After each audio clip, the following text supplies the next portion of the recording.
Assalamualaikum warahmatullahi wabarakatuh. Hai teman-teman, perkenalkan nama aku Nirmala Amira Fatimuna dengan NIM 243201009 Prodi Psikologi. Di sini aku mau jelasin atau review tentang buku Psikologi Belajar dalam Perspektif Islam yang ditulis oleh Dr. Poppy Sopiatin dan Dr. Andes Sohari Sahrani. Buku ini bertujuan untuk menjelaskan konsep psikologi belajar dari perspektif Islam dengan menekankan pemahaman tentang ruh dan jiwa manusia sebagai dasar material psikologi. Tujuan lainnya adalah memberikan nuansa baru dalam kajian psikologi, khususnya dalam konteks pendidikan Islam, serta menawarkan solusi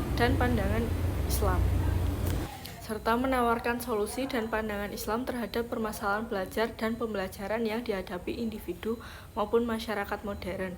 Pendahuluan buku ini menjelaskan latar belakang pentingnya psikologi belajar dalam Islam dan perbedaan mendasar dengan psikologi Barat.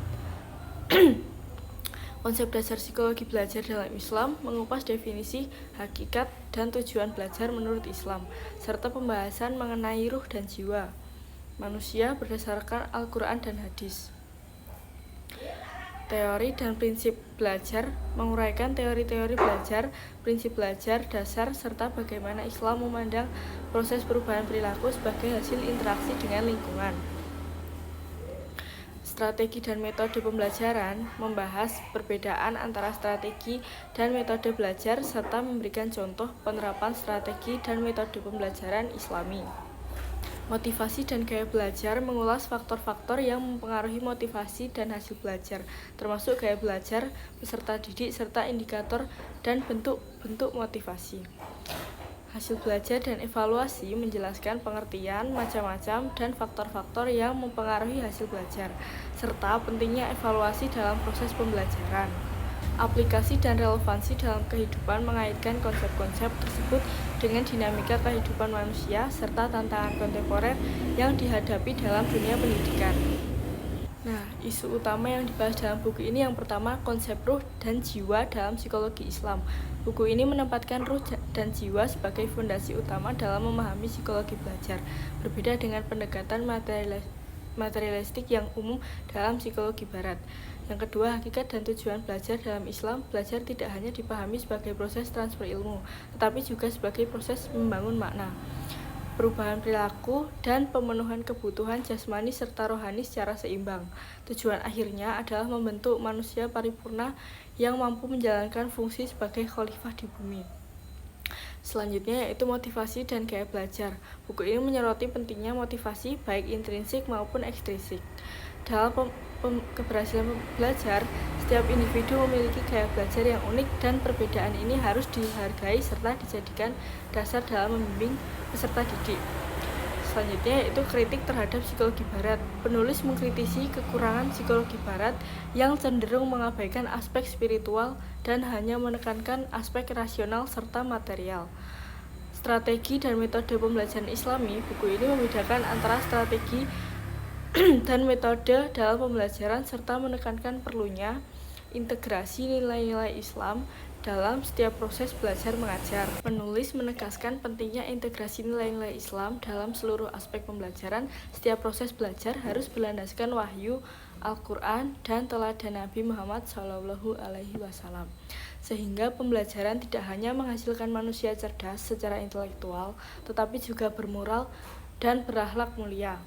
Argumentasi utama lainnya adalah perlunya keseimbangan antara kebutuhan jasmani dan rohani dalam proses belajar. Pembelajaran yang hanya menekankan aspek duniawi dianggap tidak sesuai dengan fitrah manusia menurut Islam. Kelebihan dari buku ini yaitu pendekatan spiritual yang kuat. Buku ini berhasil mengintegrasikan konsep psikologi belajar dengan nilai-nilai Islam, khususnya melalui pembahasan mendalam tentang ruh dan jiwa sebagai dasar psikologi belajar. Yang kedua yaitu landasan Al-Quran dan hadis. Penulis menggunakan sumber utama Islam, yaitu Al-Quran dan hadis sebagai landasan teori psikologi belajar, sehingga memberikan legitimasi keilmuan yang kuat bagi pembaca muslim dan relevan dalam konteks pendidikan Islam. Buku ini mengangkat isu-isu kontemporer seperti bagaimana psikologi Islam dapat menjawab kegelisahan manusia modern yang sering mengabaikan dimensi spiritual dalam belajar dan kehidupan. Beberapa kritik menyebutkan adanya kekurangan dalam penyusunan kata, kalimat, dan sistematika penulisan yang terkadang kurang runtut atau kurang komunikatif, sehingga dapat menyulitkan pembaca dalam memahami beberapa bagian. Meskipun konsep dan teori dibahas secara mendalam, buku ini relatif kurang memberikan contoh konkret atau aplikasi praktis yang bisa langsung diterapkan dalam konteks pembelajaran sehari-hari, terutama dalam pendidikan formal modern. Relevansi buku ini dengan konteks kekinian di era modern yang seringkali menempatkan aspek material dan teknologi sebagai pusat perhatian. Buku ini sangat relevan karena meningkatkan pentingnya dimensi spiritual dan moral dalam proses belajar yang dapat menjadi solusi bagi krisis nilai dan identitas generasi muda saat ini dengan tantangan belajar daring dan digitalisasi pendidikan. Buku ini memberikan landasan filosofis dan psikologis yang dapat menjadi dasar pengembangan metode pembelajaran Islami yang seimbang antara teknologi dan nilai-nilai spiritual. Buku ini relevan sebagai kritik konstruktif terhadap dominasi psikologi barat yang cenderung mengabaikan aspek spiritual, sehingga membuka ruang bagi pengembangan psikologi belajar yang lebih holistik dan kontekstual bagi masyarakat muslim. Buku ini mengajarkan bahwa belajar bukan hanya soal aspek kognitif, tetapi juga harus melibatkan dimensi spiritual dan moral sesuai nilai-nilai Islam. Sebagai mahasiswa, hal ini meningkatkan untuk tidak hanya mengejar ilmu pengetahuan secara akademis, tetapi juga menjaga keseimbangan dengan pembentukan karakter dan akhlak yang baik.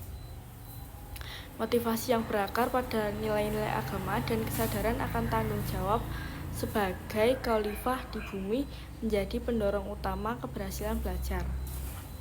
Ini mengajarkan mahasiswa untuk menanamkan niat yang tulus dan tujuan hidup yang mulia dalam proses belajar.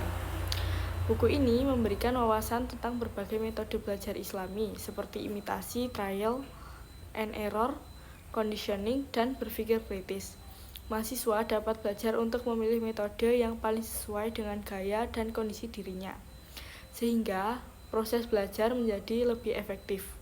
Berdasarkan penelitian di perguruan tinggi Islam, penerapan psikologi Islam dalam pembelajaran berdampak positif pada pembentukan akhlak mahasiswa, seperti melalui metode keteladanan, pembiasaan, dan nasihat yang memperhatikan kondisi psikologis dan fisik mahasiswa. Pengetahuan tentang pentingnya psikologi Islam dalam membentuk akhlak mendorong mahasiswa untuk lebih sadar menjaga etika sosial dan moral dalam kehidupan sehari-hari, baik di kampus maupun masyarakat. Buku ini mengajarkan bahwa kondisi psikis dan fisik sangat berpengaruh terhadap proses belajar dan pembentukan karakter, sehingga mahasiswa diajak untuk menjaga kesehatan mental dan fisik sebagai bagian dari proses belajar yang efektif. Sekian yang dapat saya sampaikan tentang buku ini. Jika ada kurang lebihnya, mohon dimaafkan karena saya juga masih belajar.